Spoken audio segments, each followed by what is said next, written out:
Hello there, guys, and welcome back to my channel for another Chelsea transfer news and other things, including the Euros live stream by myself, obviously, because you're my channel, so that's obvious. But as you might be able to tell on screen, we are joined back by one of our favourites, Mr. CFCPys has finally returned. Man's finally gotten his Twitter account back and has time left in his day to also stream rather than just trying to get that account back. So I'm very happy to see you back, Pice. First of all, how you been? And yeah, it's a lot to talk about today, isn't there? Yeah, it's been a pretty stressful time. I can't lie, for me over the last sort of a week or so. But yeah, I just advise anyone who has a Twitter account just be really careful with the copyright strikes and stuff. And yeah, it's a bit of a nightmare. But yeah, I'm glad to be back on the stream. Definitely miss streaming, talking about Chelsea. And yeah, there's been a lot come out today. So should be a good time discussing things. I couldn't agree more. Couldn't agree more. And also what Kevin said here. First of all, cheers for the donation. Saying champions of Europe, we know who we are. Yes, we do know who we are. Appreciate the donation a lot. Melinda saying, let's go. Danek saying the same thing. Waited for this. Big up yourself. Appreciate all of you guys that have, of course, tuned in. Texas Blue as well. Excited about Pies returning. Don't we love to see that? Ladies and gentlemen, if you're new here, whether you're watching this live right now or whether you're watching this once this has turned into a video, please be sure to subscribe if you haven't already. We're nearing 11,000. We're obviously on the road to 15,000. So get subscribed. The more of you get subscribed right now, the quicker we can get there in the end. And that's obviously what we want. Smash the like button. Honestly, it means the world to me. It really helps me push these videos and live streams out to more people. So just go down below, click the like button. It doesn't cost you any time, doesn't cost you any money. Please just do it. I'd massively appreciate it. And of course, if you want to support the channel like Kevin Fraser here, do use the super chat function. It's always massively appreciated. But yeah, like Pi said, a lot to discuss today because Matt Law was, of course, on a podcast and revealed quite a few pieces of interesting bit of information, as well as a few other things that have come out about Sergio Ramos and a few other things about Erling Haaland as well. And of course, the bloody Euros. And as I'm joined by an Englishman, I suppose we should probably start with that. England beat Germany 2-0 yesterday, which was interesting. I mean, compared to the day before, it was painful to watch. If you're not English, I won't lie to you. It was very painful. I won't also lie to you guys, viewers, and to you, Pies. When I saw the fact that Gareth Southgate decided to pick Kieran Trippier over Reece James, obviously with Mason Mount, there's some sort of reason, and Ben Chilwell, we don't really expect to start at this point. But when I saw that, I'm like, Reece James should retire from international football tonight and just focus on Chelsea, because if you're not appreciated and respected enough, then you should just not even give these people your time. So I was kind of supporting Germany because they started all three Chelsea players. Obviously, it wasn't to be in the end, but I was outraged by Gareth Southgate. Pissed me right off. But any which way, I assume you're happy, Pies. I know you're not the biggest England fan. You're more a club football man, but that's totally fair and totally understandable. But at the end of the day, still your country, progressing through to the quarterfinals and having a very favourable run, at least until the semi-finals. We'll see how dangerous Denmark really are against a level of opposition like England. But obviously Ukraine, and with an upset win, I suppose, against Sweden, fairly easy quarterfinal draw. How are you feeling about all of it, Pice? Yeah, it's really interesting. First off, on the Reece James thing, I think as a selfish standpoint, you'd probably think, well, it's more rest for pre-season if you're thinking about club football. But in terms of like the big game, we have. Obviously we had Germany, so yeah, of course I wanted him to start in the big game.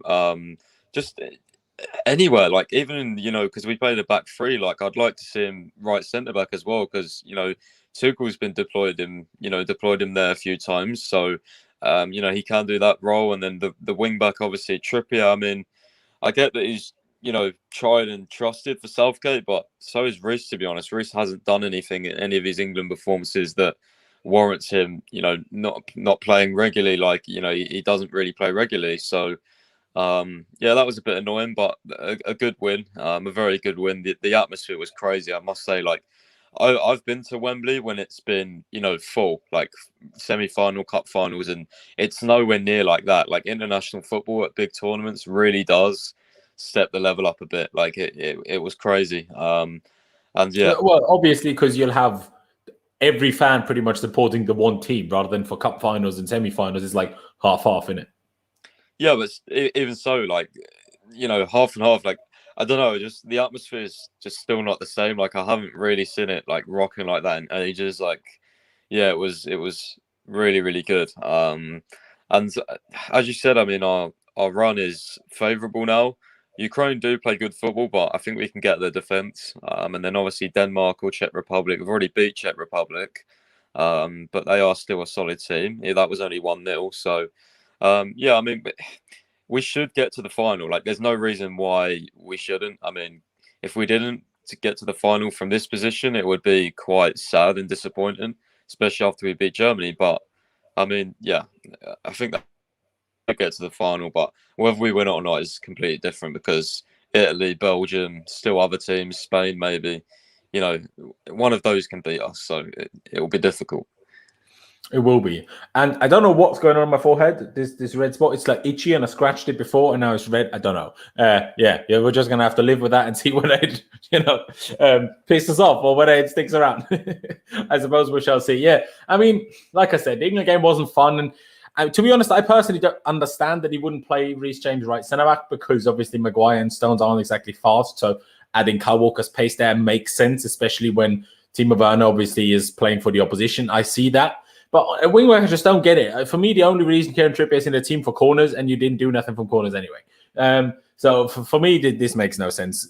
Reece James is a so much far superior footballer in every sense of the word. Maybe he's a little just less experienced on the defensive side of things, but come on.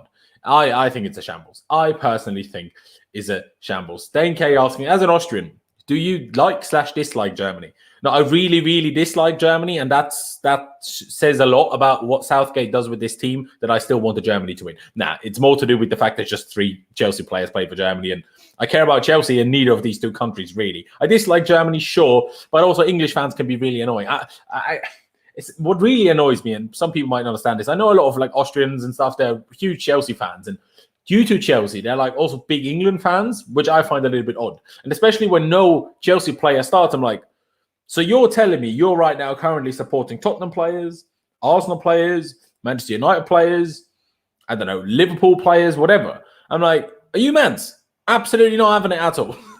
Absolutely not having it. It ain't me. Absolutely ain't me. But yeah, hey, a lot of people saying very, very happy about seeing you back, Pice, which is obviously what we all like to see. And yeah, I mean, Ukraine, honestly, what a game that was yesterday. Not in terms of good football, but in terms of, I don't think I've ever seen this many injuries in a game. First of all, I forgot his name, but the poor guy's knee.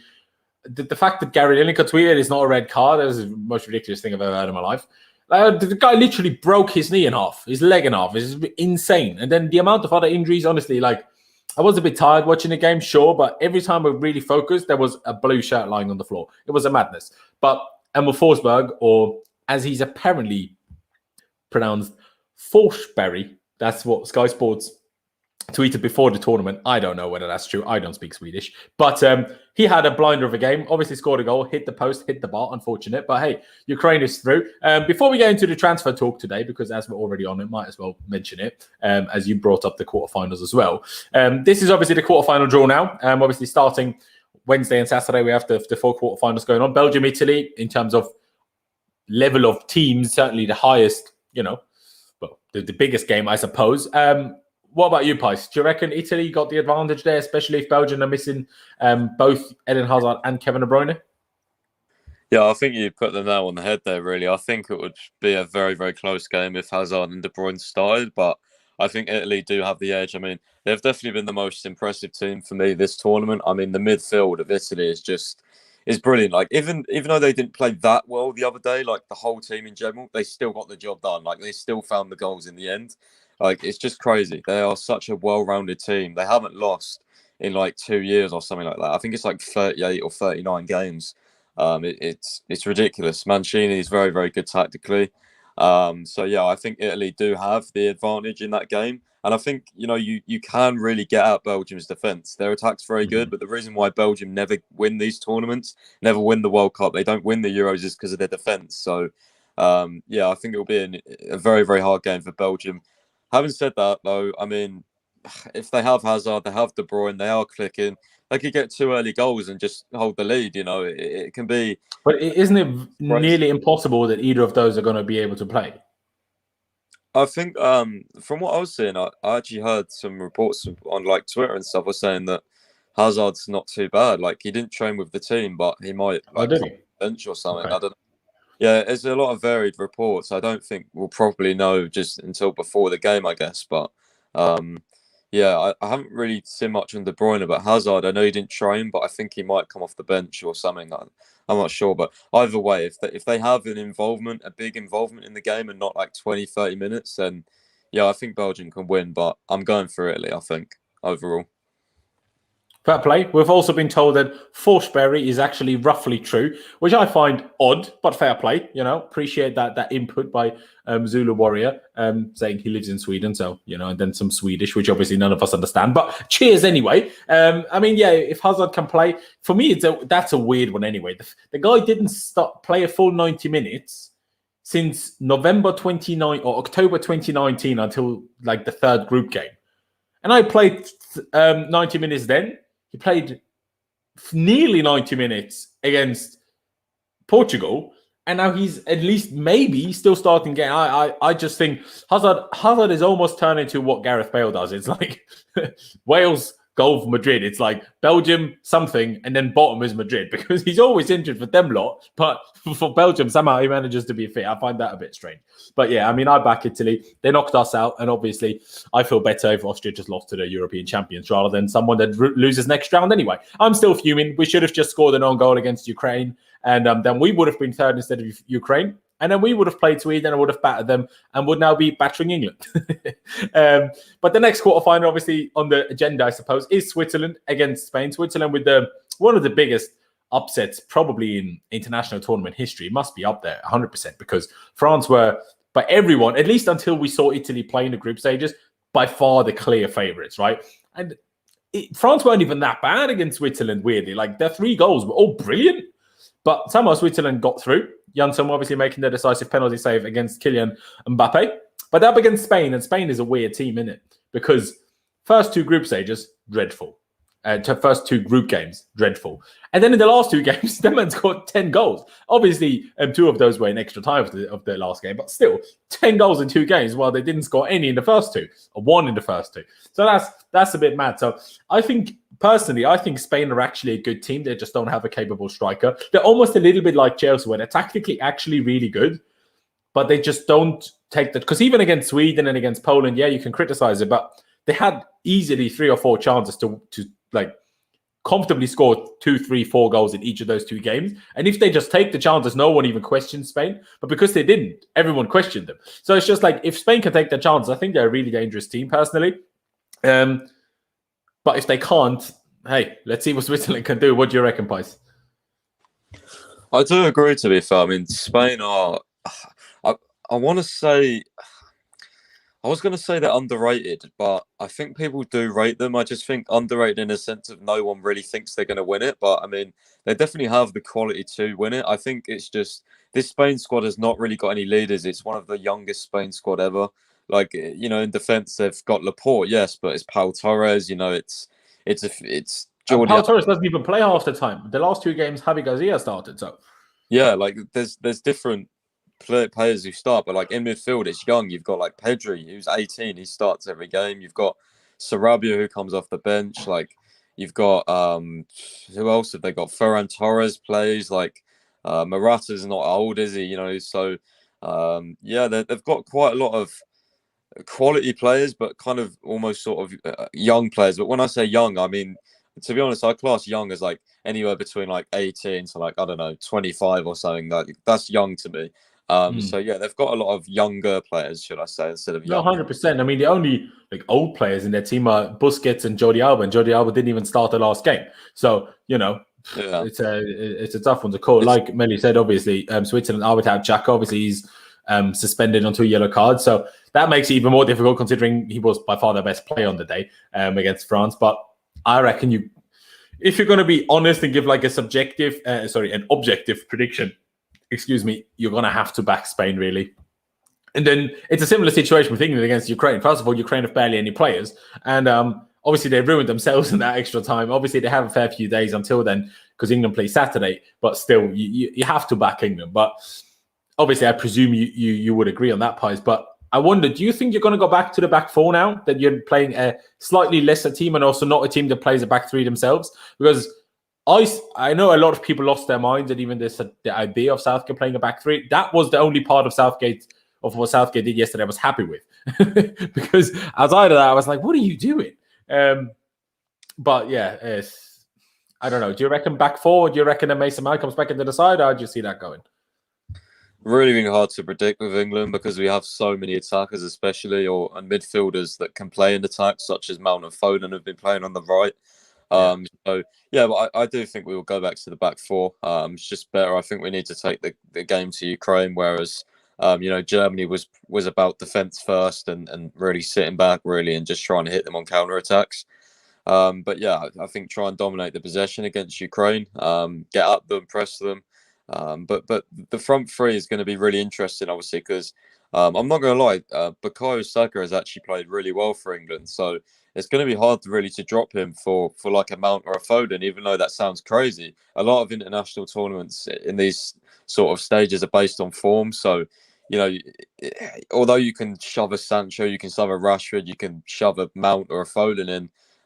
Sterling and Saka have been playing really well, so it'll be interesting to see if Southgate decides to make a change. But personally, yeah, obviously I would start Mount. If I had it my way, I would start James and Mount. Chilwell is a bit of an interesting one because I think Shaw has basically been undroppable. Like, I think he's been really good for us. So, yeah, I think he will start. But in terms of the Chelsea players, yeah, Mount and James definitely for me would start against Ukraine. But it's hard to fit everyone in because, he likes a pivot and, the pivot he likes, is Rice and Phillips. So then you've got a player in an attacking mid, a right-sided player and a striker, really, in a 4-2-3-1. So it's hard because if you put Mount as a 10, well, Grealish is more creative as a 10. So that would be a bit of a stupid move. Like, it's just so hard to put the players we want in. It really is, to be honest.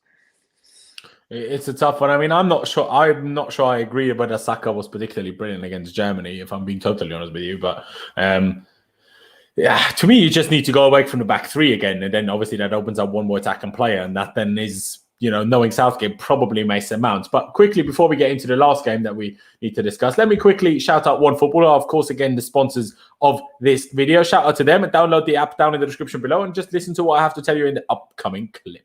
I want to say a massive, massive thank you to OneFootball for partnering up with me and sponsoring my channel. Like the name suggests, it's a football app. And trust me, it's one of the best ones out there. You get all the latest football news from pretty much every single team and league all around the world. Team news, live score updates, league tables, fixture lists, everything you could possibly want to know in the world of football, you find it right there. Never want to miss out on any news surrounding Chelsea again? OneFootball has got you covered. As you can see on screen now, all the news is all there in one place. Whether it's the latest injury news, articles before and after games, or of course, transfer rumors. And with the transfer window actually opening and coming up soon, as well, you'll definitely want to make use of that transfer indicator, which not only tells you about all the rumors out there, it also tells you how likely a certain transfer actually is to happen. Like I said, it's honestly a brilliant app that I can only recommend downloading with the link down in the description below. And downloading the app with my link also really helps out my channel. All it takes is literally a few seconds to click that link down in the description below. Doesn't matter whether you're an iPhone or Android, I download the app right there with that link. So again, go down below into the description and download the OneFootball app with my link right now. Here we are. And obviously the last game, which is, again, of the names, obviously missing the kind of the big team name, you could argue. But Denmark have been brilliant. Obviously, they suffered the heartbreak, I suppose, of what happened with Christian Eriksen. Thankfully, he's on the road to recovery, which, of course, is brilliant. But it seems to have, I don't know, given them a little bit of extra motivation or whatever. Like in the last group game against Russia, they were absolutely brilliant. Was it Russia? Yeah, it was. And obviously against Wales, like they took Wales apart. And the fact that they so seamlessly could make that tactical switch of changing from a back three to back four and chucking Christensen into the DM role, in a single DM role, it was absolutely fantastic in my opinion. Czech Republic, like you touched on already, Pies, they're good. And I know they beat Netherlands, but I think that was more to do with Netherlands being awful, especially on the day, than Czech Republic being that great. I reckon you have to back Denmark. I wouldn't be surprised if Denmark beat England in the semi-final at all. I don't think either of them win it, personally, but I wouldn't be surprised at all if Denmark beat England in the semis. Yeah, would be would be a difficult game for us. I can't lie. Like Denmark have really impressed me. I think the thing with Denmark as well, what happened to Eriksen, I think that's motivated them even more to try and go as far as possible. So I think they're a very dangerous outfit because not only do they have quality, they now have someone to try and make happy because of their awful incident. So with Eriksen, he's going to be watching the games, and I'm sure the players just really want to do him proud. So I think that's also a danger in itself because a team with massive motivation is a very, very scary team. I think they can. Not they can. I think they will beat Czech Republic and probably play us in the semi-finals. So it will be an interesting game. For 100%. But let's get into the transfer news of today. Again, guys, if you're watching, please be sure to subscribe, smash the like button, and of course, if you fancy it, want to support the channel, do use the super chat function and or become a member if you fancy that. But yeah, let's start, I suppose, with the whole Chelsea offer. Well, reportedly at least, offering Sergio Ramos a contract. As Pys, informed me as we were chatting not off the air, just on our phones, right? We aren't reportedly at least the only club to have done so. There's, correct me if I'm wrong, but I think you said Bayern Munich, you said PSG, and you said a couple of others as well. So that's going to be an interesting one. But for me, Sergio Ramos, I mean, it's ideal, really. You play half the season, you play Thiago Silva because he's too old to play the other half. And then you play Sergio Ramos the other half because he's too old to play the other half. So in my opinion, you don't have a brilliant, experienced, great leader, centre-back every game all season. For me, great. But obviously, all of it depends on his wage demands because, he's 35. Thiago Silva at that age took a massive wage cut when joining Chelsea from PSG. But Sergio Ramos might have PSG as an option. And PSG might just offer him a big contract anyway. But obviously, Pys, tell me, which other clubs again are reported to have offered him a contract? And do you see that happening at all? Or would you even want Ramos? Yeah, so I believe it was Bayern Munich, Manchester City, PSG, and Chelsea. This was coming from a Spanish source. Don't want to try and pronounce the name, but they did get stuff right on Hazard to Real Madrid. So, I mean, surely they do have some reliability in terms of Real Madrid. Ramos, again, interesting debate. As you said, comes down to wage demands, to be honest with you, because, it would be fantastic to have in the squad and definitely still has quality. Leadership, our mentality would go up a lot. Even more, another leader, like it would just be a great signing. Just the problem is the other teams in the race, if true, they are going to offer bigger wage packets. It's the same with Hakimi. Hakimi, as I said, I had the whole thing about speaking to his friend. His friend did tell me that he would want to join Chelsea, but when money comes along and people offer more money, of course he's going to want to join the other team as well. So, it's one of those. PSG just are stupid, to be honest. They offer stupid amounts of money. It's like Manchester United. Manchester United have no wage structure. They offer people stupid amounts of money. Mediocre players are on like 200k a week, and Chelsea just don't do that. We're much more sensible. So, I think Kante is the only player that's on sort of 300k plus. Anyway, and the ones behind that are nowhere near that. It's like 200k and things like that. Most of them are on like 100, 150. So, and as well with Ramos, I mean, Haaland, there's obviously the big debate about Haaland. If we're going to smash the wage bracket, it's going to be Haaland. And if we get Haaland, we're not getting Ramos. Like, it would just be... I don't see us, like, I don't know, man. It wouldn't make sense in terms of our wage structure. It really wouldn't. Matt Law did say on Hakimi as well, is that, Chelsea were debating about whether to actually, they weren't going to mind having a little bit of a bidding war in terms of fee, but they didn't want to pay agent fees. They didn't want to pay the crazy wages. Like, that's the problem. And he also said, which we'll get onto more about Haaland in a bit, like he said, if there's one player that's going to, that Chelsea are going to be tempted to smash the wage bracket and go extra, go all in, put the boat out for, it's not going to be the right back. He said, I think we all know who that's going to be, and that's obviously Haaland. So, Ramos makes sense in terms of a quality standpoint. Wages, not really, unless he takes a pay cut. Yeah, I mean, personally, I don't think Bayern Munich could ever afford Sergio Ramos. I mean, they apparently can't even afford the wages of Callum Hudson-Odoi. So I very much doubt that they can even afford Sergio Ramos in the slightest. I don't think he'd be going City because City have too many good centre-backs for Ramos to probably play. Not that Ramos isn't good enough, but why would you play a 35-year-old over a few others that are younger and will only get better. So I don't think you would do that. So I think the only two destinations that are real possibilities are Chelsea and PSG. But like you said, if PSG just offer him a lot more money than we do, that could happen. I mean, I saw someone say it up here. He just can't see two leaders like that linking up almost, which is a fair point. But like I said, we saw Thiago Silva had to come off in the Champions League final again. I was very surprised that he even made it to the Copa America squad, to be honest. I thought he'd be out for a fair few weeks after that. Apparently not.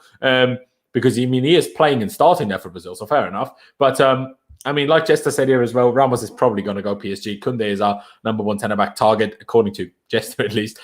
But that's only if we sign the centre-back. But again, Jester, I know you keep talking about this Rudiger. What if he leaves? Rudiger is not leaving. Rudiger is not going anywhere. Rudiger will sign a new contract and everything will be fine. Whether he signs it this month, whether he signs it next month, whether he signs it in October, doesn't really matter. Rudiger will stay at Chelsea and Rudiger will sign a new contract. I'm telling you this right now. And this is not me having a source or nothing. This is just me telling you what's going to happen, right? Just deal with it.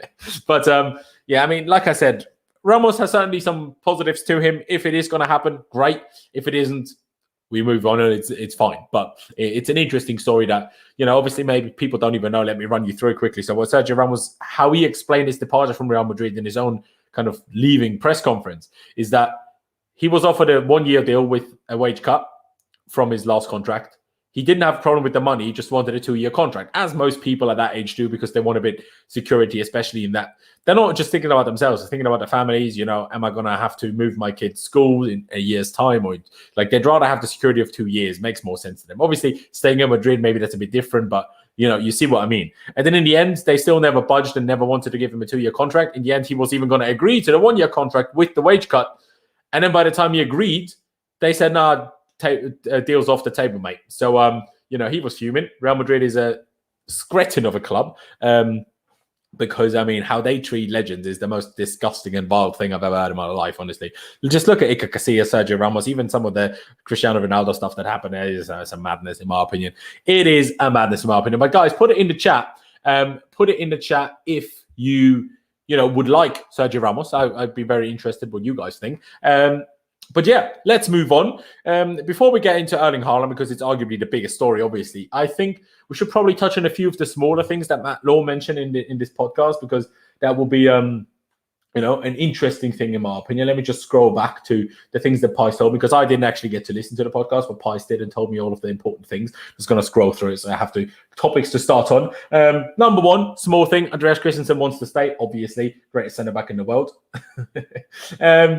And yeah, just to touch on Rudiger again, Matt Law apparently said on this that he keeps hearing there is no talks on Rudiger and nothing's happening at the moment. But obviously, he's at the Euros. Obviously, there's no talks right now. That would be silly. But every time he does hear anything about Rudiger, Rudiger wants to play for Tuchel. So, like I said, he will stay. But what I find very interesting, people know this, I'm a big fan of Ruben Loftus-Cheek. And this has been said a few times, but Matt Law has kind of just confirmed it or reiterated it, is that Tuchel knows a lot about Ruben Loftus-Cheek and knows that he was very highly rated as a young player, whether it was in the academy or when he broke through to the Chelsea team or was known at Palace. That was during the time that Tuchel was at Dortmund. And Loftus-Cheek wants to give it a real go in pre-season. And, Tuchel is really interested in seeing him, I suppose, try in the summer. It's going to be very interesting. I'm looking forward to it. Do I hope he can make it? I hope nothing more. Do I really think so? Not really, in all honesty. He played a lot at Fulham compared to some other loans that some of our players have sometimes had, where you're like, you didn't even play enough. What are you doing? But considering how much he played and how high up the pitch he played most of the time, and I know Fulham got relegated, but still, his goal involvements just weren't quite good enough, were they? And maybe it just clicks different for him at Chelsea, and what he needed was just the game time, and he did get that at Fulham. I don't know. Like I said, I hope for nothing more than Ruben being in the squad next year, and breaking that bad luck charm that obviously that Achilles injury brought with it. But I just can't really believe in it too much. I also don't want to give it too much hope, just so I don't get disappointed. But how do you see it, Pies? Do you give it any hope that Ruben can actually stick around? If you want a straight answer, no. If you want a longer answer, yes. Because I always, my heart says yes, just because I feel like Ruben's a type of player that when he has motivation, I feel like he will do really well. Like in pre-season, I can see him coming back, and everyone's gonna be like, "Wow!" Like Ruben's gone on these mad runs again. Because By the way, although he didn't have the greatest loan at Fulham, there was times when I did watch Fulham that he actually was looking a little bit like his old self, where he'd get the ball and drive forward. But the problem is Tuchel's system. It's like Matt Law mentioned this as well. He So said, wait, are you saying he's basically turning to Kovacic? well, with like end I know you product. love Kovacic, so you didn't like that, but no, but like it was always ball carrying and using his strength and physical power. So that went away. Was kind of bringing that back, but the problem with this is Tuchel's system is not really like that, because you have like Kovacic who does it in the pivot, but Ruben's not really a pivot player, is he? Like, I don't know, I don't ever see that happening.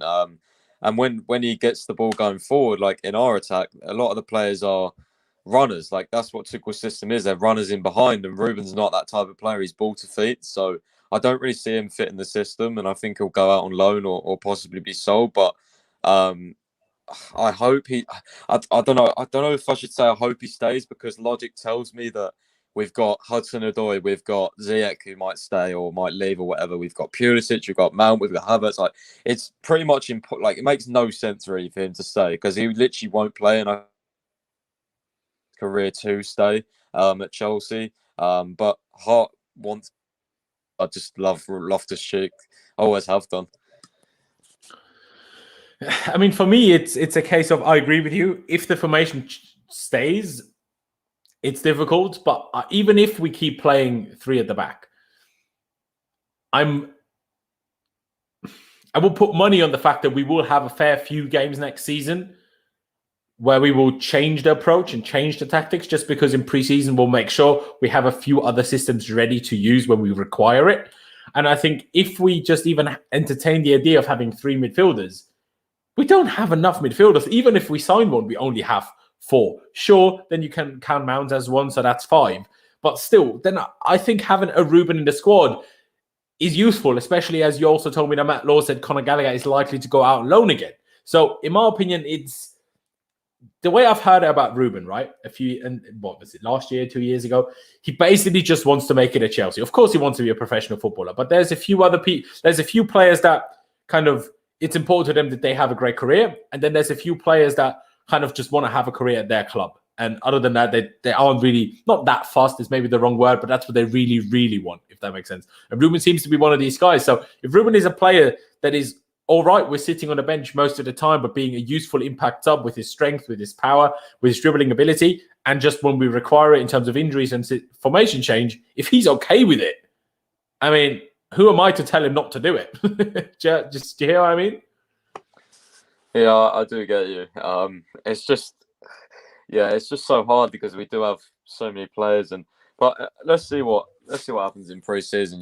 It's going to be an interesting time. A lot of players are going to get a chance, and I think Tuchel will be open to having a real good look at players. And as we've already said, he already really likes Ruben anyway. He said he reminds him a little bit of Michael Ballack. So yeah, it'll be interesting to see what happens. But I think Tuchel will look at him more sort of with an open mind than others. I think others like Bakayoko and some, they might already have decisions decided unless they have an absolutely crazy pre-season or something. So yeah.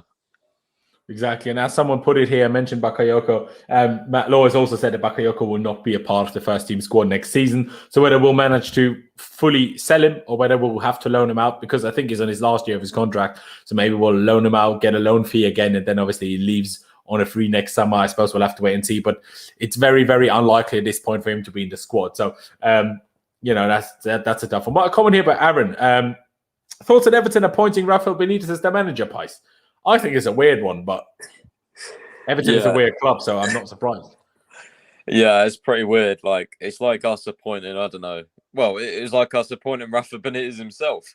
We had a massive rivalry with him, and then everyone hated him, and it's the same thing. Everton, Liverpool, but eventually the fans sort of stopped abusing him and thanked him for the Europa League win under us. So I don't know. Everton is a weird club, but I don't really know why they've done that. I mean, just really wanting fire with the supporters, I guess. But yeah, that is a very, very weird one. But I mean, he's a good manager, so it'll be interesting to see how he does there. I do believe he's still a good manager, so yeah, it'll be interesting. He's a good manager, but I feel like you couldn't be more counter opposite to Carlo Ancelotti if you tried than getting Rafa Benitez. Like Ancelotti is about his his nice 4-3-3 usually and playing attacking football for the most part. Obviously, didn't quite work out for Everton last season. Brilliant start of the season, but obviously tailed off drastically. But Rafa Benitez could not be any more different. Do you know what I mean? Like, I don't know. It's a tough one. And the one difference I will give us is, at least for us, he came in as an interims manager during the season. This is Everton's, like, Ancelotti left. It's summer break. They had time to get a new manager. It's been like, what, a month at least since Ancelotti left. And the best they could come up with is Rafa Benitez. And honestly, their managerial appointments over the last few years have been very, very weird. And, just to mention another managerial appointment, which seems very likely at this point, is Nuno Espirito Santo, obviously from Wolves, reportedly now being on the verge of joining Tottenham. I mean, Tottenham, they've tried to sign every manager in the world and no one's really wanted them. And now they're getting a Wolves manager who is kind of a mix of got sacked and left Wolves. So it's not a total, I'm better than Wolves, so I'm going to leave and go somewhere else. Do you know what I mean? So I feel Tottenham right in the mud. I mean, I find it hilarious, but it's still stupid, isn't it? Like, how has Nuno got a Tottenham job now? Yeah, I used to really rate Nuno like a couple of years ago. Like, I thought Wolves used to be really, really good, but the last year, especially last season, oh my days, Wolves were just not the same team at all. They really didn't attack as much. They were super, super defensive. So, yeah, I don't rate that appointment at Spurs at all. Especially, I think, you're trying to keep your best player and you're appointing Nuno Espirito Santo. Like, what message does that send to Harry Kane? It's like, it's like us still having Hazard and appointing, I don't know, some scrub like Marco Silva or something. You know what I mean? It's just, it makes no sense, to be honest with you. But hey, it's good for us. It just means one less competitor, I guess. So yeah, we can all laugh at them. Yeah, 100%. I mean, I think it's hilarious. Just to mention a few of the other smaller things that Matt Law mentioned also, that we apparently looked at Wilfred Ndidi from Leicester last summer, but we're never going to get him out of there, really realistic. Because some people, when you mention, which DM could we possibly sign if it's not Rice? Sometimes people mention Ndidi, but it's just not going to happen. It's just not going to happen. He also said that Tuchel doesn't necessarily mind or isn't going to sit there and moan if we don't sign anyone or if we sign only one or two players or whatever, because the important thing to Tuchel is he wants quality over quantity. He doesn't want two Sabacostas and a Barkley. He wants proper players. But on mentioning proper players, we're still linked to Adama Traore. I haven't spoken to you whether you rate Traore, Pais. I know Hajir rates him more than anything else in the world, seemingly. I know some people do. I know some people don't. I really don't. But we've also found out by Matt Law today that he's only going to cost 20 to 25 million pounds. And for me, that changes the picture. I was expecting a lot more. I was expecting at least 35, 40, if I'm being totally honest with you.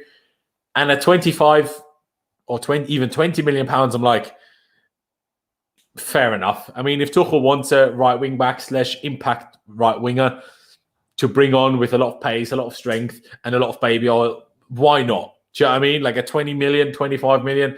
I think even as much as I really don't rate Adama that highly, I think do we really mention the guy, need the guy? Hey, at that money, and if Tuchel wants him, fair enough, is how I see it. But what about you, Pais? Yeah, first off, I want to say that, yeah, Traore, and I have for a while now, even beyond his time at Wolves. I mean, Middlesbrough, the first time I watched that guy, I saw the potential in him. And it's just a shame that he's been stuck under a defensive manager. Yeah, but that's like, what, 4 or 5 years ago at this point, the first time you saw him at Middlesbrough. And he's equally as good / bad now. Like, he's not developed. Because of the system he's been playing in. And he's still yet really shined. I do believe he would be a great signing for us. Like, in terms of the price, in terms of impact, like this guy is genuinely, no matter of a lie, he is probably... I'm trying to think of a better dribbler than him in the world apart from Messi. Like, I literally can't. It says in the stats as well. I remember I looked past, I think, most progressive runs or something like that in Europe's top 5 leagues. I'm pretty sure he was like third or something stupid, above Mbappe, above Grealish, above... Can't remember who else was in there, but I'm pretty sure he was tied with Messi. I might have to try and go back and find that, but Yeah, I don't know what I just really rate him, man. I think his technical ability could improve under Tuchel. Obviously, he doesn't have the greatest finishing, but every time he comes on, like even for Spain the other day, like he came on and I think he like created the most chances in like a match, like in the match, coming off like 10 minutes. Like he's got insane pace, his dribbling's insane, his physical attributes are top. Like honestly, you can play him as a right wing back, you can play him as a right wing, like. I think it would be a really, really good signing personally. I think he would just get better under Tuchel, but it'll be interesting because obviously we have Hudson-Odoi as well. Like, do we really need Adama when we've got Hudson-Odoi who can literally do the same thing off the bench rotation, you know? And he's clearly, you know, a very, very good talent who obviously is one of the fans' favourites. But no, in terms of Adama, I don't really get the uproar. He's not a scrub for me. He's not dead wood. I think he's actually a very, very talented player. I mean, to me, those are the type of stats that I'm like, these are such skewed stats because most progressive runs. I mean, how many players that are naturally at heart as offensive as Adama Traore play right wing back? So obviously he has a whole lot of pitch in front of him to run forward. While someone like Mbappe, who is a striker's left winger, has a lot less space in front of him to do a progressive run. So obviously someone like Adama Traore playing right wing back half the time is going to be likely to have more forward runs. Like for me, that only makes sense. And like completed dribblings, I mean, I know you love Koba and I love Koba too. But in terms of having dribbles and then doing nothing with it, I mean, they both love that. They're both big fans of that. I mean, the amount of times I've seen Traore dribble off the pitch, it's ridiculous. I need more than 10 fingers to how many times I've seen that. And I don't even watch him that much. I think it's ridiculous. I'm not saying he's a bad, but you know I sound like I'm saying he's awful. That's not what I'm trying to say. But I'm saying I don't think he should be anywhere near Chelsea level. But then again, for 20, 25 million as a sub, if he doesn't care about not playing much all season, fair. All right. I don't care. But for people to paint him out as this actually good player, I think is a bit silly because so where was this good player for the last 4 years then? He's only ever looked fast and could dribble a little bit, but that's not enough. Like, surely that can't be anywhere near enough for Chelsea Football Club to be fast, quite big, and be somewhat able to dribble. It's not dribble a little bit. Like, he's pretty much the best dribbler in the whole world apart from Messi. Like, that's just not true, though. It is. Like, Neymar is a way better dribbler. Hazard, even an injured Hazard is a way better dribbler. Pulisic is a way better dribbler. No, they're different type of players, though. Like, what I mean, yeah, but you just said dribbler. You didn't say players. You just said dribbler. Adama can, like, just think of this. Like, just think of this for a minute. We're 1-1 or something like this in a game. Adama Traore comes on against a tired left back for 20 minutes. Like, honestly, like that option in our squad, like as an asset to have for so cheap, I think he'd be brilliant. He would absolutely terrorize teams. He does even for Wolves, and he's playing in such a bad system. Like, honestly, I just think he can be so good for us. I don't know what it is. Like, I just have this feeling he would be so good for us. And yeah, like one of the comments says that Adama understands tactics. Like, he's not I don't know, he's not, how do you describe? He's not like a Batshuayi or something where he doesn't listen and he doesn't really understand stuff. Like, he's still young. Like, I think he can be really developed more. I do. I don't think he's had that, real manager yet, like Tuchel. He turns 26 in January. He's not young. That's still young for me, and unless they're like 28 plus. I think he's a perfect age for us, like as an asset to have, and I don't think he's one of these players that you're going to be like trying to shift him off with the next manager because he's such a unique player. Like there's no one like him in the Prem in terms of his physical build, his combination of pace, his dribbling. You know, there's no one like that. And also he can play in two positions. Like, yeah, I just... No, I like with everything you've said there at the end, I agree with that. I agree that he's a useful player to have as a backup. For any manager, I think he'd be useful. Well, I don't think he'd be useful at all if you don't play right wing back because I don't think he's anywhere near good enough as a winger, personally. But obviously, Jess has made a somewhat fair point. Ziyech certainly looks like leaving, who knows where. And that will obviously put Hudson-Odoi into the more regular attacker rotation. And then we kind of need a right wing back. And that's probably going to be Adama Traore. And then when you need it more defensive, you have Azpilicueta there as an option. So that's probably what it's going to be. So it makes sense. And like you say, so bring him on as a sub from the bench, if you need a bit more of attacking and a bit more power and a bit more pace and you want to take a bit more risk, you bring him on for Reece as the right wing back for the last 15, 20 minutes. I think that can do a job. That's what I'm saying. At 20, 25 million, I'm probably okay with that. But he will never become if we sign him, he will never become a starter for Chelsea, no position. Like, let's not kid ourselves into things, right? And I kind of only want to sign players that will become starters, but hey, like I said, 20, 25 million, I can certainly deal with that, shall we say. But like Melinda says, ladies and gentlemen, be sure to smash the bloody like button. Let me see how many we're on right now, because it really helps me out, push these videos out to more people. We're on 71, so only 29 to go until 100, but let's try to get even to 150. Come on, guys. Go down below, smash the like button. You can still keep listening to us while you hit that button, obviously. It doesn't cost you any money, barely cost you any time. And of course, if you want to support the channel and use the super chat function, you're of course very welcome to do so as well.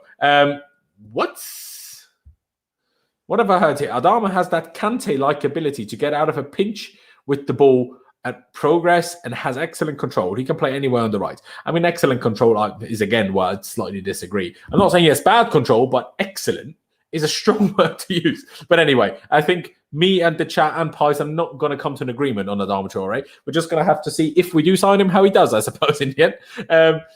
But like I said, 20, 25 million, if that's what it's going to be, that's what it's going to be. Trust me, he will be a really good signing. I can tell he will be. I'm not sure if he will ever get enough game time to ever be defined as a good or a bad signing. I don't know. I feel like he's a really unique player, so I feel like Tuchel would use him an awful lot, actually. So yeah, I think, in actual fact, I think he'd become a bit of a fan's favourite just because the way he is, like, he's so he's unique. Like, there is really no one like him. He's exciting. You know what I mean? He gets fans hyped. Imagine all the fans are back. We're drawing, 1-1, like I said. Tuchel brings on Werner and bloody Adama Traore for the last 20 minutes. The crowd's going to go crazy with the pace and this. It's going to get people hyped. Like, there's going to be energy coming on the pitch. Like, generally, I think he would be a good signer, as I said. But anyway, we'll have to wait and see. It's not like a foregone conclusion that we're going to sign him anyway. So let's see. Yeah, I mean, TK13, I've not heard this. Apparently, Pep Guardiola wanted to sign Traore on the back of their 1920 season, when obviously he had a better season than this year, but City was put off by the astronomical demands of Wolves. And the fee. The Wolves wanted like 80 million or something, and now but again, now that's why I can't believe why on earth could it possibly be 20 to 25 million now, unless they're new manager. Because he's had bad form, because he's had a bad season. But you don't go down by 60 million over a season. What?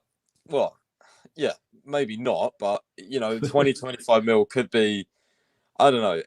That's what maybe that's Marina tax already added, and they want 35. Yeah, maybe that's added marina tax or whatever. And also, he hasn't signed a new contract, has he? Yeah, he's got like 1 year left or 2 years left. So yeah, okay. Well, that changes things, obviously. And also, Matt Law did say that they are in financial trouble. So I think we could get it for quite cheap, to be fair. Do they have their new manager confirmed yet? Yes, it's the Bruno Lage guy, yeah. Right. Maybe he doesn't like Traore, and then obviously they need to get rid of him because otherwise they have to pay his wages. You never know. But, I mean, hey, TK might have a point. Maybe just whenever I've watched Wolves and Adama Traore, he's had a poor game. Maybe that's it. I remember, I think he was still at Middlesbrough then. He played away at West Ham, and he got the ball in midfield, and every time he tried to run, and every time he ran for like 30, 40 yards and did well, and I was like, oh, he's a player. He's quick. He can dribble. And every single time he ended up running into someone. Like, it's just Timo Werner with more muscles. But yeah, that's being a tad harsh, but I'm not sure on which, and I'm not going to confirm. So let's move on with the story. Let's get to Erling Haaland. Let's get the Matt Law stuff out of the way before we get to a few slightly more detailed or more interesting reports, shall we say. So Matt Law on Erling Haaland basically said nothing super crazy going on right now because Erling Haaland is on holiday, and that's kind of that. But there is tentative talks happening, both with his team and the club Dortmund, which, in my opinion, is already a good thing. That's confirmed by a source as usually reliable in terms of transfer news, anyway, as Matt Law, because people were thinking, oh, Dortmund will never sell.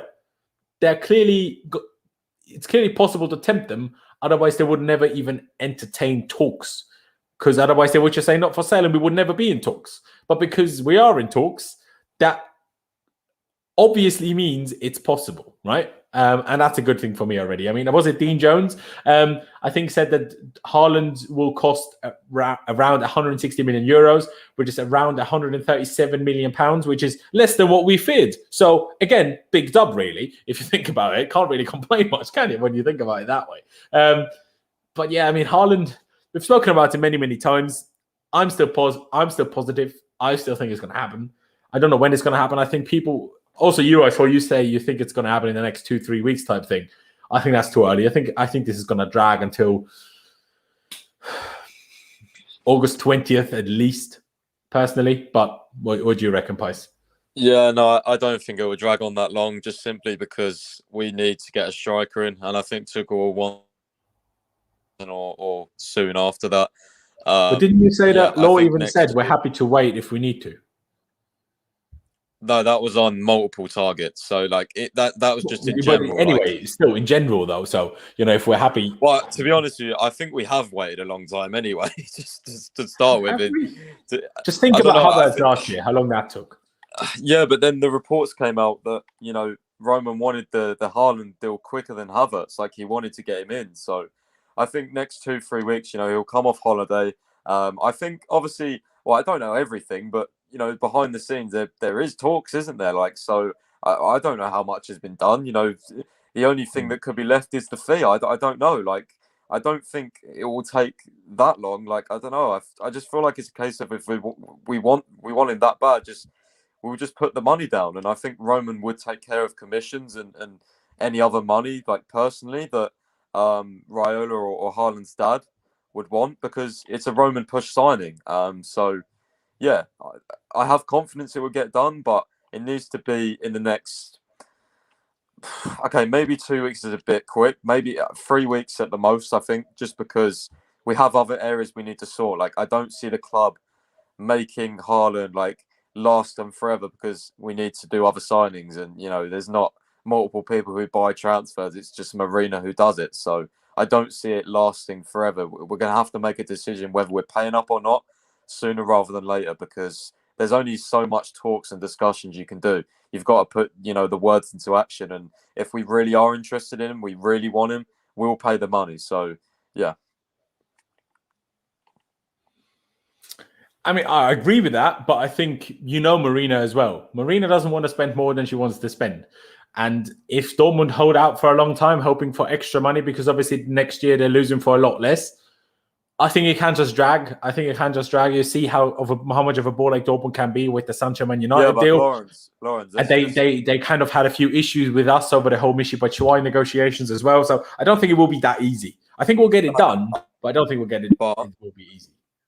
I agree, but then again, I think in terms of you talking about like Marina fee and stuff like that, and Dortmund dragging it out, I think because it's a Roman push signing, like there's very few players that Roman goes for. I just feel like Roman in this case might direct her to say, well, actually, just bid this or whatever, like, because he usually lets Marina bid what she wants and stuff like that. Obviously, everything goes through Roman, but she runs the day-to-day operations, whereas this one could just be more of a team signing, you know what I mean? Both of them work on it, like Czech may be working on it, So it may not just be Marina that has to deal with Dortmund. Obviously, Roman will probably get involved as well, and that's the rumours. So I think it will just be about action, like make a serious bid. If they reject it, if they come back, they want more.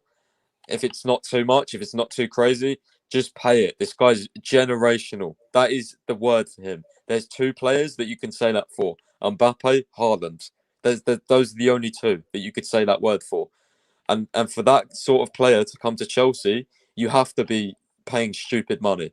And if we want to win the league and we've won the Champions League, this is a signing that you have to make after a summer that, you just won the Champions League. We did the same thing with Hazard. Hazard didn't cost that much, but back in the day, it was a lot. It was a statement signing, so... It was 32 million. Yeah. Statement signing, though. He was, wanted by the whole of the world. Oh, yeah, no, of course. No, I'm not disagreeing with that. I'm just saying Lille agreed to 32 million. 32 million, even at the time, was money, but not, astronomical. This would be potentially the third or the second biggest transfer in history of football. That's a bit different.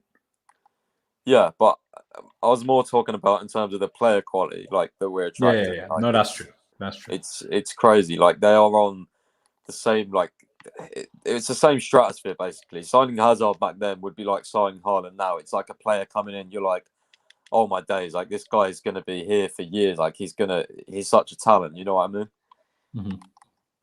Yeah, I mean, obviously, that's actually a disagreement that some people always have, that Haaland would only use as a stepping stone and stuff. And I've always disagreed, because I think if we sign Haaland, that signing almost makes us take this next level step of club, if that makes sense. So without signing someone like Haaland, yes, we're maybe a step beneath, even as European champions. Let's not kid ourselves. Maybe a step beneath the likes of Real Madrid, maybe even Barcelona, Man United, that type of thing. But if we do make a signing like Haaland and have him, just to get that done, I know money is a big thing, and obviously we have the money in kind of just a way that some people don't like, but it doesn't really matter. Once you splash on a player that good and that big, you automatically, it raises your level as a club and also the reputation of your club. So I think once we get Haaland, he doesn't need an extra step anymore. Do you know what I mean? Does that make sense? Yeah, and it would be up to us if we sign Haaland to constantly improve. The last time we had an absolute superstar in Hazard, we never really, built around him. But with Havertz, with Haaland, like that's insane. As well as our young players like Mount and Brees, but it's just insane. Like as you said, the reputation would go up. So much would happen, like in terms of players just wanting to come and play with Haaland, with Havertz, with other players. Hopefully Tuchel stays a long time as well. Like honestly, if we signed him, if we landed him, the whole world's eyes would be on us as well. Like we would get so much more PR, like every single thing would boost in terms of us as a club. So that's how big of a signing this is. Yeah, no, 100% agree. And I mean, yeah, like Matt Law said, or like you said, that Matt Law said, if there's one guy that we're going to be okay with spending stupid agent fees, it's going to be Haaland. Because like someone said in the chat earlier, yeah, £137 million maybe seems a bit less than it was reported kind of a couple of weeks ago of like the £150 million. But who knows which number ends up being true anyway. But obviously you've got to consider agent fees into that. God knows how much that's going to be. I doubt it's going to be less than 20 million. So you've got to add another 20 million to that personally, at least. And then obviously you have his wages, where God knows they're going to be. Obviously The Athletic a few weeks ago in Liam Twomey, I think it was, saying his transfer demands are higher than has even been reported. But again, I've also kind of asked this question on here before, where I said, well, higher than which reported fees? Because there have been a different variants of reported fees. Because some have said 350 to 400k, some have said 600k, which is obviously stupendous. But if it's just higher than the 300 to 400, that's fine. If it's higher than the 600 that have been reported, that's mad. Do you know what I mean? Yeah, and to be honest with you, you'll see a lot of different reports, but I don't think anyone really knows the true, like what Haaland would want to join Chelsea. To be honest with you, I think that's more of a detail that comes out when a player signs, unless you have really inside information in the players' camp. Like the only person that I know could potentially that might know about Haaland's demands would probably be is it Jan Agger, because he has connections with Haaland's dad and stuff, and he's very, very reliable. So yeah, I think if you want news on Haaland's wages or whatever, just go and follow him. But he's actually been very quiet lately. So yeah, it'd be interesting to see what's going on here. I think one Chelsea fan said like, "Oh, where's the Haaland news?" And he said, "My information on Haaland's always accurate, so I don't want to just say something. I'll update you when there's something new." So yeah, as Matt Law said, quiet at the moment. Haaland's on holiday, but expect things to heat up in the next couple of weeks, I think. Yeah, I mean, that's definitely an interesting one. A question that I want to put to you, because I heard someone talk about it, I think earlier today, or was it yesterday? I can't remember. But it must have been Johnny. Some of you will know Johnny. And he made a point where I'm like, can I disagree with this? It's an interesting one. Because obviously a lot of people have debated the whole Tammy Abraham wage demand. I think we can all accept that Tammy Abraham is leaving. Let's see where it is and how much money we get. But he said, basically, will you find a player that's done as much as Tammy has, scored 15 Premier League goals without penalties in a season, getting his club top four, being the main striker that season, being as young as he is, not super young anymore, but still young, being English, will you find a single other player that would sign for less than 150 to 180 grand, which is reportedly his wage demands? And I thought about it, and I'm like, you probably wouldn't. find a player that's kind of the level of Tammy with what he's done and the age, and especially being English, that would sign for less than 150 to 180 bags. Do you know what I mean? Like, when you think about that, what do you reckon? Is your camera on purpose, mate? No, it just keeps bugging out. Now you're just muting yourself, bro.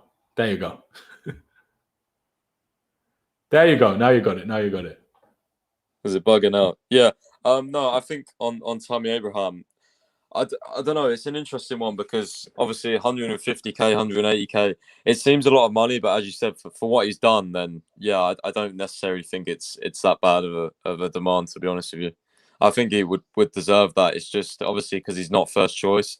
Yeah, he doesn't play enough to get that much money, obviously. Yeah, it's so difficult. Yeah, it's so difficult to demand that when you're not like a number one, you know.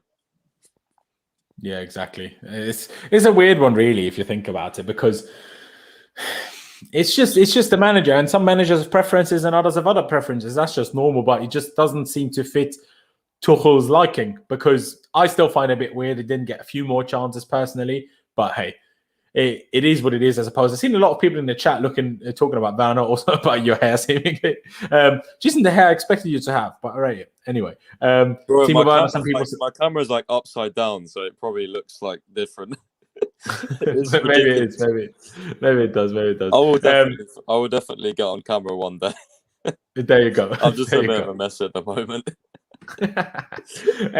Obviously, people talking about Timo Werner. Obviously, started yesterday for Germany. Somewhat surprisingly, I don't know. I mean, Löw is a very washed manager, so I don't know. Did he think England were going to attack so they would have space to hit on the break? Because I know, obviously, Muller's big chance was on the break, but Werner had he had plenty of runs, as he always does, and is rarely found. But England didn't play in a way where you could use Werner's pace on the counter-attack, because England didn't play offensive enough for that. But I don't know. People talking about, what about Werner if we sign these players? Hey, Werner will get another season. If he performs, we find a way to stick him in. If he doesn't, he will be gone next summer, that's for sure.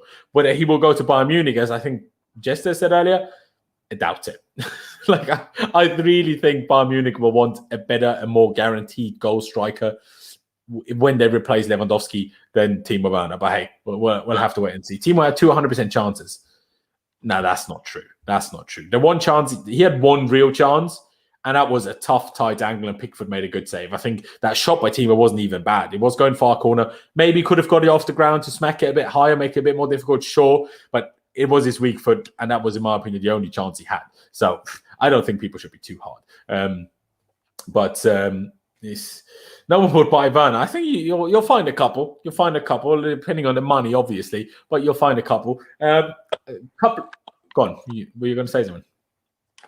No, I was just going to say, in terms of Werner, I think Bayern would make sense, but just because he in the Bundesliga is completely different, right?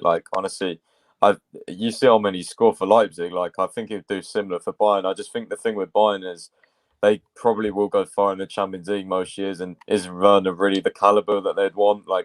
I could see them trying to buy Haaland if he doesn't join us, but then again, would Haaland really want to, go just stay in the league? I don't think so. So, yeah, I think they would sign Werner, but I think it would have to be on, I don't know about the fee. It would be a difficult one. But I feel like they would be interested just in terms of domestically in the Bundesliga, how good he is.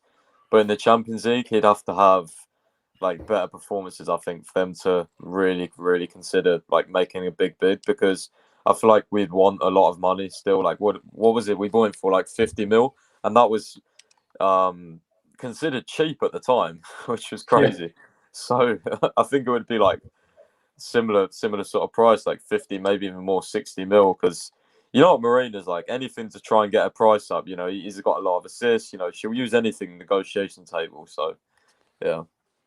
No, she will. She 100% will. But let's see what happens on that end. Obviously, Erling Haaland saying he's on holiday on Roman's yacht. Big fan. Just saying here, July 14th for Haaland. Hey, I'm a big fan because my birthday is on July 15th. So that'd be a great birthday present if July 14th Chelsea turn up and announce Haaland. I'd be a big fan. But ladies and gentlemen, we nearly have 200 people watching and we haven't even hit 100 likes yet. Go down below, smash the like button for me right now. Honestly, please do because it helps me out a lot. It doesn't cost you a single penny and it barely cost you a single second of time. So just go down below, click the like button, turn it into a lovely blue, like my flag in the background, and make us all happy. So please go down below, smash the like button. Let's try to get to 150 because, like I said, we have nearly 200, pretty much 200 people watching now, over 200 people watching. So hit that like button, get subscribed if you haven't already. We're nearing 11,000 subscribers, and obviously we're on the road to 15k. So make sure you get subscribed. That'd be absolutely fantastic. And now, chat, if you have any other kind of topics that you want us to discuss for the next maybe 10, 15 minutes, do put it in the chat. Use the super chat function if you want to make sure that I pick your topic or whatever. But one other story that I want to mention that also was brought up by Matt Law in that podcast is the fact that Inter seemingly can't afford Marcos Alonso's wage demands, which would be interesting to think about whether that was why Inter changed their mind on wanting only cash for Hakimi rather than, cash plus Alonso if they couldn't afford Alonso's wages.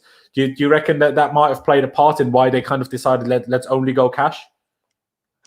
Yeah, maybe. I just think Alonso, he's demanding crazy wage demands clearly because he can't be on Inter. Sure, for Inter to not be able to afford Alonso's wage demand, he must be. Especially, sorry to interrupt you, but not that long ago, the rumor was that the only club that can afford Lionel Messi from Barcelona is Inter, and now apparently they can't afford Alonso. I'm like, so what now?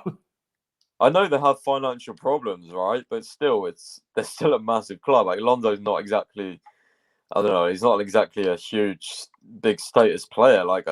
Yeah, it would be interesting to know what he's demanding because he must be on some crazy smoke if he's asking for something that Inter can't really get, can't afford. But it's just annoying in general, really, because trying to sell the dead wood, as you'd call them, is so hard every window for Chelsea. At the start of every single window, I add up the dead wood, and I'm like, yes, that's a lot of money. But then two of them get sold, or only one goes, and 5 or 6 stay. It's just. And then the type of people we do sell is not the ones we kind of think about, like Tomori now, will be bagged nearly 30 million. He's not the guy we were thinking about selling us a year ago, were we? Thing is, trying to think of an example, Bakayoko, for example, right? You'd surely just sell him for 15 mil or something like that. But Marina's trying to get 20 mil plus add-ons. And it's those little differences that cause a player to stay or go out on loan because I know she's great at her job, but sometimes you just have to cut the losses. Like Zuma, is he going to go this summer? I don't know because what is he worth?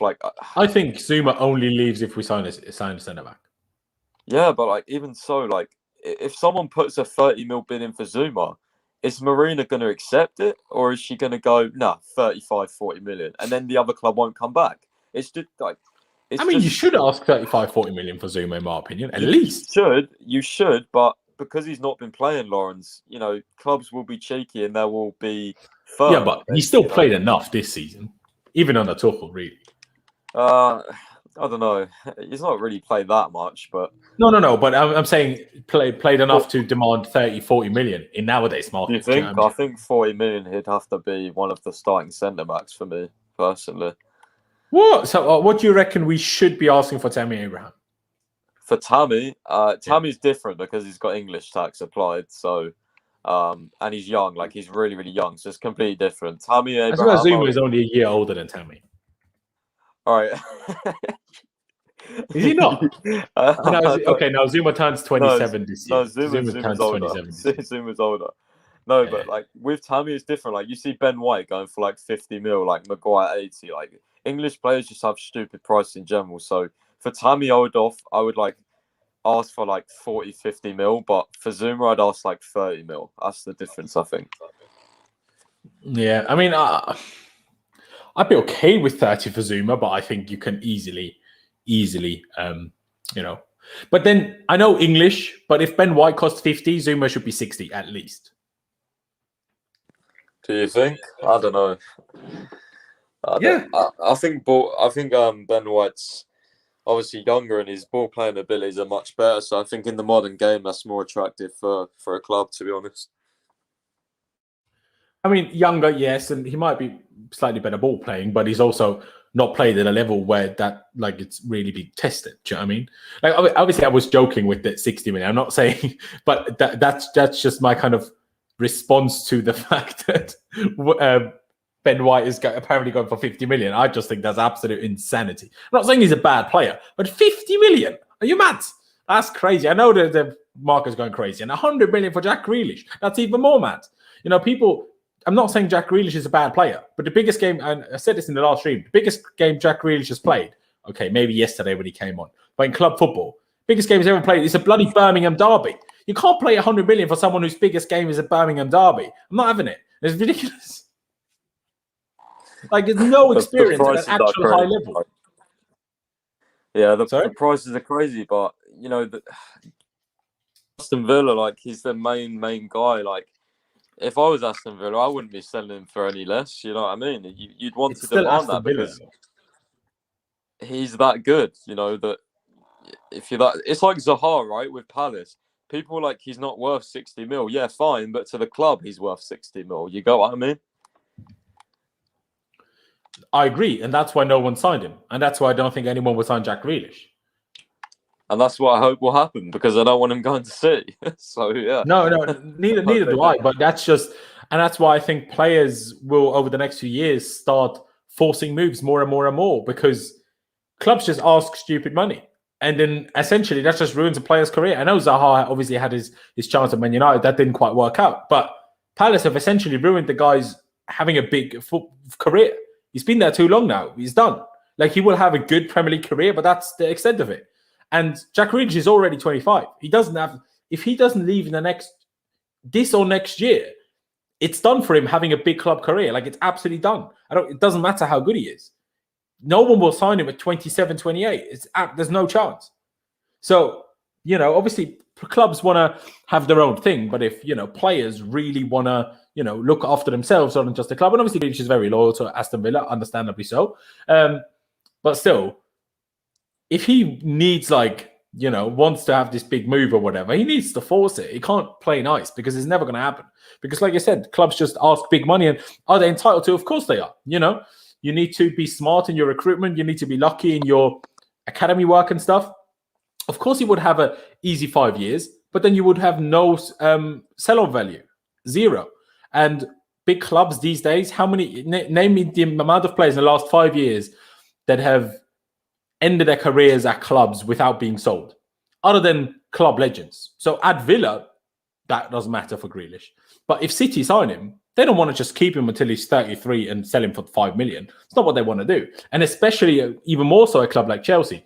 That's why we'd probably prefer someone like Haaland to Lukaku, because Lukaku would still cost us near enough 100 million, but you get no money back for that, or very little. Well, with Haaland, if we sell him in 5 years, we'd probably get more back than we spent now. Yeah, I mean? Exactly. That's exactly the point. And the only thing you could say with Lukaku is, yeah, you wouldn't get the money back, but Lukaku would probably retire here, let's be honest. I think he would retire here. He'd be here 4 or 5 years, and then he would be, you know, sort of, what would he be? Was he 28 now? Like, he'd be in his 30s. So, yeah, big club would. He might get like MLS or something at the end, yeah. Yeah, but like, you might get a couple of titles out of him. You don't know.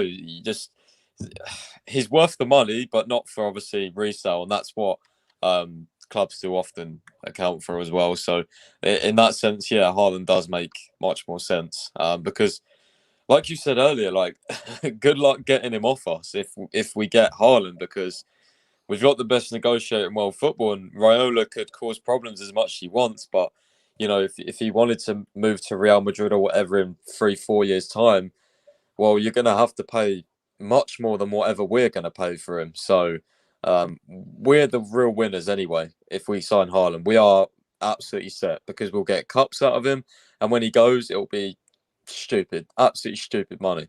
So and we'll just buy the next big thing. So yeah, Haaland makes sense on so many different levels for right now and also for the future. And let's not forget the amount of money we will make off him as well, off shirt sales and all different types of sponsorships that might come up and things like that. It's just there's so many opportunities with this player. That's why it's an absolute priority. We can't miss out on him. We literally cannot miss out on him. No, I agree. And I've seen a lot of weird, in my opinion, comments in the chat saying there'd be no bias for Grealish when he's 27. I'm not saying that. I'm saying he will only get better because it will be getting closer to his prime. He will get more experience, especially not just Championship, but actual Premier League experience. And if Villa keep building, they will maybe at least knock on the door of the top 6. And that doesn't include Arsenal anymore. That includes Leicester. A knock on the door, maybe a Europa League season here or there, maybe an FA Cup final here or there.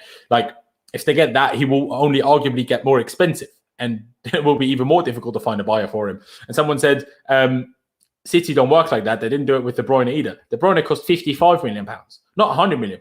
I know it was a different time, but that's a big difference. I know that in football it changes, but the money that's there at Man City didn't change. They still have equal ridiculous amounts of money. Like, it's not the same. And saying Neymar to PSG at 125, yeah, but that's Neymar, not Jack Grealish. Neymar had won the Champions League then and is on the verge of being Brazil's greatest ever goal scorer, surpassing literally Pele, who stat-padded goals all his life. So, like, don't compare Grealish to Neymar. I know Grealish is good, but English fans have a weird favour with Jack Grealish. It's very odd. If he played for, let me give you a random team. If he played for Valencia, which is, maybe that's even too big of a club. I don't know. Who can I think of? Frankfurt or Gladbach. English fans would say he's dreadful. And English fans would say he wouldn't even be worth 40 million. Because he plays in the Premier League and plays for Man City, they think he's worth 100 million. It's absolute insanity, in my opinion. I'm not saying he's a bad player, but he's not that good. Or at least he hasn't played at a level where that's he's been properly able to prove that, in my opinion. I know people disagree and everyone's entitled to their own opinion. Bayer Leverkusen is too big a club, though, to compare it to Villa. I know Villa had big things in the past, but that's too long ago. But any which way, I think Haaland is possible. And by the way, just to clear it up before we round it out here, what I have in the title of Abramovich saying, I think I can get Haaland or whatever, that's basically a report that's come out basically saying Roman Abramovich believes he can convince Dortmund of selling Erling Haaland to us, basically. So it's not a quote, but I'm limited in characters in a title, so I had to word it in a way that it makes sense, if that makes sense. So it's a tough one. Any other small rumors that there are out there that you know of, Pais, that we might have to discuss quickly before we round out here, or is that it? Yeah, I'm trying to think, really. I think the only other one maybe is Tchouaméni. One to keep an eye on, I guess. I think he will stay to Monaco. Sorry, this comment just made me crack. That's hilarious. I love a bit of Pele banter. People trolling Pele. Love that. Sorry, go on, I interrupted you. Yeah, no, I think Tchouaméni is obviously on the club's list. The club really, really like him. But again, Declan Rice seems to be the number one target. But I think there's been rumours going around that Fabregas has been talking to Chelsea about Tchouaméni and how highly he rates him and stuff. But yeah, I think that one could be interesting. Also, Dane K in the comments has said, is it Joachim Mæhle, I think, from Denmark? There's been a few rumours about him potentially. Apparently he's right-footed, Jester said in the chat earlier, which I didn't know, because obviously he plays left wing-back / left back for Denmark. But apparently he's right-footed, which I had no idea about. Yeah, I'm pretty sure his last goal is scored on his left foot. So, yeah, there's been a few rumours about him I've seen. I'm trying to think who else I've heard rumours about. Obviously, Sam Johnson as well. Have you shared what Fabregas obviously has spoken about Germany? Yeah, so he said that Matt Law basically was doing a column with Cesc Fabregas, and Fabregas said to Matt Law that Tchouaméni can play as an 8, he can play as a 10, he can play as a 6. Like, he thinks he's the all-round midfielder. And there's been like a lot of rumours, as I said, from ITKs and stuff with inside sources with quotation marks. You know, it's up to you whether you take them seriously or not. But saying that Fabregas has been speaking to the club and speaking to Petr Cech about Tchouaméni and stuff like that, because obviously Fabregas still obviously has close connections to Chelsea, and it's not like, you know, I know he plays for Monaco, but like, he's old now, and you know, I don't really know if he has the loyalty to a club like that, whereas, you know, other people do. You know, he's not like You get what I mean? Like, I don't know. I don't think it's a massive problem if he does speak to Chelsea about Tchouaméni. Like, I Yeah, don't think it's and a also massive he's problem. he's doing punditry with Petr Cech, so Yeah, exactly. So whether there is something in that or not, we'll have to wait and see. But yeah, the only other one I probably will talk about as well, Kepa. I Go think on. Matt Law said on the podcast today, Matt Law said that basically it's going to be impossible for Lazio to afford Kepa's wages, and it's going to be very, very hard for any club to get Kepa this summer because his wage demands again. And are we Similar. willing to loan him and keep paying some of the wages or not? He didn't mention that. He just said it's going to be hard for him, and he thinks he will stay as the number 2. He said he thinks it will be more realistic that he goes next summer after another season of cup games. But then again, that's going to be an interesting debate with Chelsea fans because obviously we've got Mendy going to AFCON, and there's been rumours from CFC News page, who I do trust. He said there's been some interest in Sam Johnson, so maybe it all works together where Kepa does leave and Sam Johnson comes in, or maybe Kepa stays this season. We get Sam Johnson next season as Kepa's backup, like as Kepa's replacement. So I don't know. The one thing I am happy about is that Mendy's going to stay number 1 for many, many years because I love that guy. That's the main takeaway, I think. I 100% agree. And just to take it back to Dane K's comment here about Mele, sorry I'm not 100% sure how to pronounce that AE mix. I'm pronouncing it Mele. But also Spinazzola, of course, the kind of fantastic left back for Liverpool, Italy in the Euro so far. He's also right-footed. That's mad. I mean, Mele at least plays right wing back for Atalanta Bergamo ever since Castagna left for Leicester.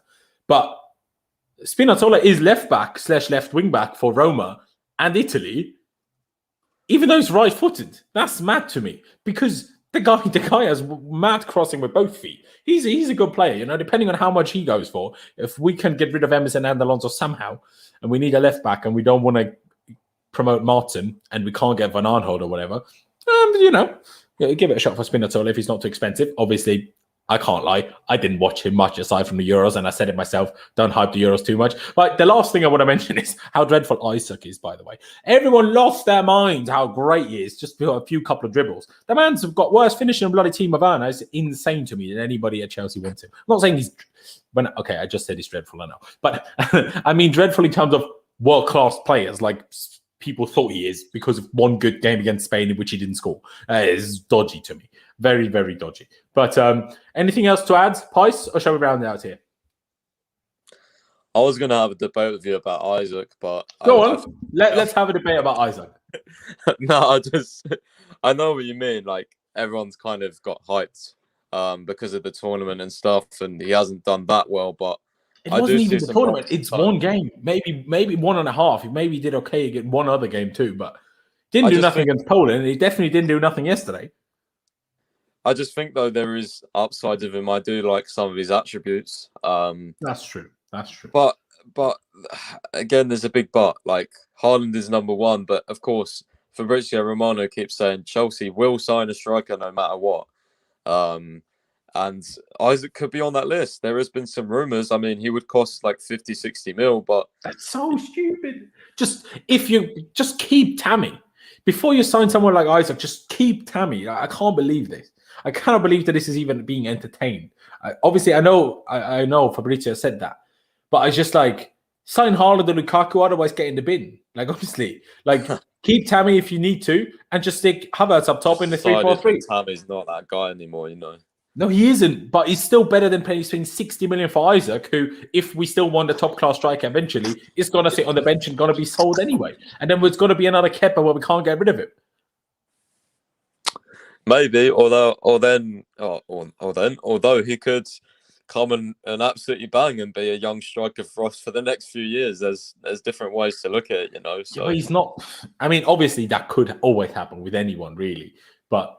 I don't think Isaac has done anywhere near enough to justify that thinking about him, if that makes sense, personally. But, hey, it's a tough one. I mean, someone has mentioned Dumfries again. Again, it's a Euros thing. Great for the first 3 games. Then if you watched him against the Czech Republic, you're like, I wouldn't even pay £2 for that guy. The guy had a worse first touch than, I don't know, Unai Simon in the Spain goal. Ridiculous. Have you seen Dumfries against Czech Republic? Obviously, he just had a bad day. I get that. But still, it's mad. That guy, he was trying to drive with the ball, and every first touch he had was going 5 yards left of him or 5 yards right of him, out of play into the opponent's path. Crazy. That's maybe a bit of an exaggeration now, but it's a tough one. I mean, Pys, let me ask you, have you ever watched Isaac play before the Euros? To be honest with you, I don't watch too much La Liga, but I have asked a few people about him before, and I will be watching him more regularly if he doesn't join Chelsea. Oh, this wasn't even me trying to dig you out for not watching. This is just trying to make an example of people, and not you necessarily, but everyone, just before 2 good games at the Euro saying, oh, he's now great. And then we talk to people, and obviously for Real Sociedad, he's a great player and he's had a good season for them. So if you speak to people that watch them and for their level, I'm not saying he's not a good player for them, but that doesn't mean he will be good enough for us. It's true, but then again, we might be left in a situation where we have to go and look at other targets, no matter what. Like, you know what I mean? Like, if it's not Lukaku or Haaland, the club is still buying a striker, whether you like it or not. They'll buy a striker. I'm telling you this now. Whether it's Isak, whether it's, I don't even know who else could be on the list. That's my point, though. Even though we haven't watched these guys, a lot of the guys on the backup list we wouldn't have watched. So then we have to go and do research on them and read scouting reports and talk to people that cover the leagues and stuff like that. And that's what I'll be doing if we don't get Haaland, because we're going to sign a striker. Like, it's been confirmed. We're selling Tammy. Giroud's going.